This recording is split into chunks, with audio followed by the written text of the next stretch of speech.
Emmanuel Macron a annoncé, dimanche, qu'un projet de loi visant à inscrire l'interruption volontaire de grossesse, IVG, dans la Constitution serait présenté en Conseil des ministres d'ici la fin de l'année.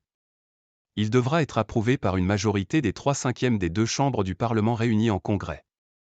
Le droit à l'IVG bientôt gravé dans le marbre en France ? Un projet de loi constitutionnelle pour regraver dans notre Constitution la liberté des femmes à recourir à l'IVG va être envoyé au Conseil d'État cette semaine, a annoncé, dimanche 29 octobre, Emmanuel Macron sur les réseaux sociaux.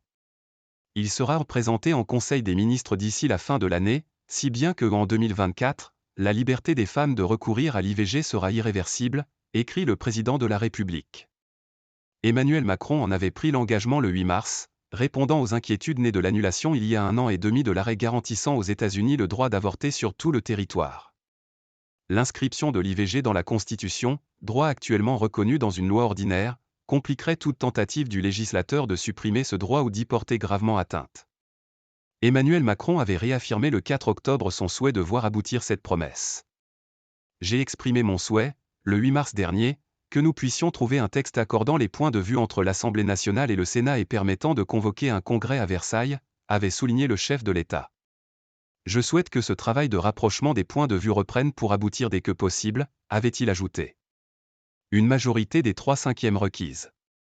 La chef de file des députés LFI, Mathilde Panot, avait fait adopter, en novembre 2022, une proposition de loi constitutionnelle en première lecture à l'Assemblée, garantissant le droit à l'interruption volontaire de grossesse. Le Sénat l'avait à son tour approuvé en février mais en inscrivant la liberté de la femme de recourir à l'IVG, plutôt que son droit. Le groupe LFI avait prévu de réserver une place à ce texte dans sa niche du 30 novembre pour que la navette parlementaire continue. Mais Mathilde Panot avait fait savoir, le 17 octobre, qu'elle pourrait retirer ce texte si l'exécutif déposait le sien. Contrairement à une proposition d'initiative parlementaire, un projet de loi de révision de la Constitution ne doit pas forcément être soumis en fin de course à un référendum, pouvant aussi être approuvé par une majorité des 3/5 des deux chambres du Parlement réunies en Congrès.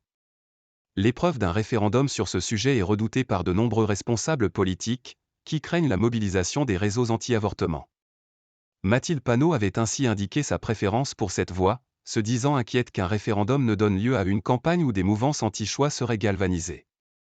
Avec AFP.